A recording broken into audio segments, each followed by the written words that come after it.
The two big stories today are Philip Schofield's resignation, and indeed Piers Morgan has tossed his hat into the ring and said that he's grateful to have been recommended, but he still doesn't trust Meghan Markle. Extraordinary. And I think there's a photograph of Piers Morgan with Holly Willoughby. He's making the point very clearly. The other big story is Suella Braverman's very, very strange attempt to wriggle out of the responsibility for speeding. Now, despite the fact that Jake Berry on Laura Newsberg's programme claimed that Suella Braverman had not broken the law, that's exactly what she had done. She was speeding.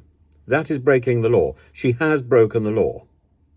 And journalist Harry York was the person who ran the story yesterday, coming out first in the Mail, and it's all over the newspapers this morning.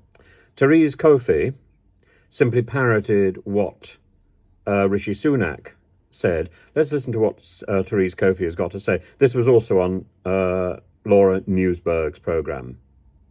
Why did Suella Braverman try to avoid a public speed awareness course after she broke the speed limit? Well, I've read the same level of detail I expect you have in the newspapers. I'm not aware of any more specific details than that. But as the Prime Minister said this morning, and if she's taken points, she had the option to do a speed course. She hasn't done that. She regrets the speeding, and that's all the information that I have. Was she trying to avoid the press or the public finding out that she'd broken the speed limit? Well, I only have the same basis of information, and I don't have any particular extra information to share apart from what has already been said. But this story broke actually at 5 o'clock yesterday afternoon. Did you not bother to try to find out what was going on so that you could explain to our viewers what had happened this morning? Well, I was briefed in the usual way as before coming on shows like this. My understanding is that it's exactly what has been shared, but it is speculation. Well, hang on, precise Forgive details. me, Minister. It's not speculation.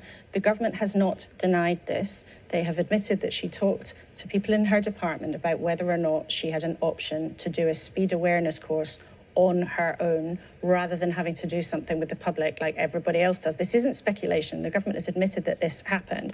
Why do, as one of our viewers wants to know, they've emailed in this morning, why do government ministers think they're above the rules and can ask for that kind of special treatment? I don't think government ministers do think they're above the rules. There are people, I think, as was referred to earlier, who have. Some people have recently lost their licence. Some people are getting fines. We've seen that across all walks of public life. But I think, as has been said, or what's been written in the newspapers is there. That's the details that have been shared with the public so far. I don't have any more details than that. Pretty much everybody has the option to pay a fine, take points, or go on a course. The precise aspects about the course is what you're trying to speculate, but I don't have any more details than that. Asking you questions rather than speculating, but you've made it plain that you don't have more information to share. And indeed, this is what Rishi Sunak himself said, and again, it's quite extraordinary. The Independent Advisory on Ministers' interest to look into your Home Secretary's conduct after she asked civil servants to help her deal with being caught speeding. And do you have full confidence in Suella Braverman? Did you have any questions about the summit? Others will, I think. Great. Well, Chris, I don't know the full details of what has happened, nor have I spoken to the Home Secretary. I think you can see firsthand what I've been doing over the last day or so. But I understand that she's expressed regret for speeding, accepted the penalty, and paid the fine. And just for the record, this is what Jake Berry said. They're all saying the same thing. Jake Berry, should there just be an investigation into what Suella Braverman did? Just clear it up, get it out of the way. Well, I don't think we've seen enough about this story. It certainly brings into question, I think, the use of civil servants. So I think there's definitely questions to be answered. Let's see what's said. I guess it will be in the House of Commons, an urgent question or a statement about it on Monday. Let's see what's said there. But look, this is part of people just get speeding fines, right? The Archbishop of Canterbury, Andy Burnham, Rob Jenrick, Tom Tugendhat, these public figures, and you shouldn't do it in the first place. But if you do get caught, you just take the medicine. And let's see where we get to with this case on Monday in the Commons. Well, the core of this story is what she did and whether or not she asked officials to help her cover it up. What I find so extraordinary is a broadcaster like the BBC with so much pull can't get Suella Braverman herself to come on the programme and explain. Why would someone who is otherwise so loquacious suddenly be dumbfounded when it comes to an issue about whether or not she's broken the ministerial code? Surely she should be the person being questioned, not Therese Coffey. Anyway, who wants to hear from Therese Coffey? I don't know. I also find it rather extraordinary that Jake Berry, who was a former Conservative Party chairman, should rather arrogantly say that he was like the Prime Minister. This is a case where such a code has been breached. I simply can't say. I'm a bit like the Prime Minister. I don't have enough detail, but I do think as the week proceeds, we will find out more detail, and I'm sure the Home Secretary will come forward and explain, her actions if that's required Well, by they haven't Parliament. denied the story, but also we should say there's no suggestion that she's broken the law here. It's how she was trying to get people to handle the fine that she was given.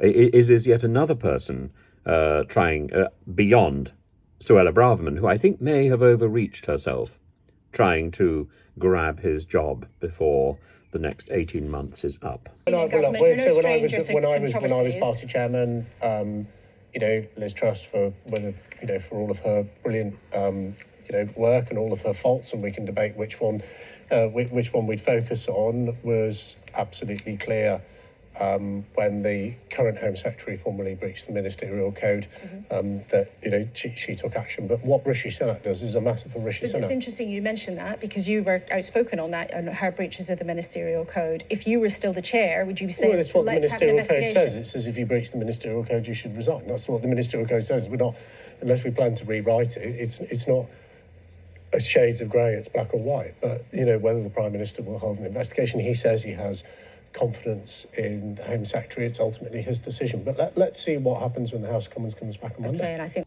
Oh, by the way, have you noticed that the Conservative Party has now been in power for longer than the Tony Blair, Gordon Brown government? I think Rishi Sunak should launch an investigation into it. He should ask the independent advisor whether she's breached the standards of the Ministerial Code here. I think a lot of people watching this programme will think, why is it always one rule for them and another rule for everybody else? But, Suella Braverman's got form on this, hasn't she? You'll remember she actually had to resign as Home Secretary under Liz Truss because she sent confidential documents to a Tory MP when she shouldn't have done that. And Rishi Sunak reappointed her as Home Secretary. Why? Because he had to keep the right wing of his party on board. So there's no point in him getting all tetchy at the G7 press conference. It's because of him that she's there. So I've got my own views about that sort of behaviour, but actually what he should do is launch an investigation to make sure we get to the bottom of this and to see whether she has actually breached the Ministerial Code. I mean, I guess what defenders of Suella Braverman might say is that there isn't really one rule for her and one for everyone else, because she did try to do the speed awareness course and then in the end ended up accepting the points on her licence. But why did she ask civil servants? Don't forget, she's the Home Secretary, asking civil servants whether there should be a different arrangement that the rest of us have to have for her. Is that the highest standards of probity and integrity that we should rightly see from our ministers? I don't think it is, but actually what Sunak should do is launch that investigation. No, I'm afraid I've got a very simple solution. I think Suella Braverman should have the honour to resign before she's pushed. She knows whether she did something right or wrong. She knows she shouldn't have been using civil servants for her own personal business. The stories come out. She should have resigned long ago. She knows what she's done. She doesn't need the Prime Minister to open an investigation. She doesn't need the Prime Minister to be put in a difficult situation now. She is now the focus of attention rather than the Prime Minister's efforts at the G7. I'm sure he'll be delighted.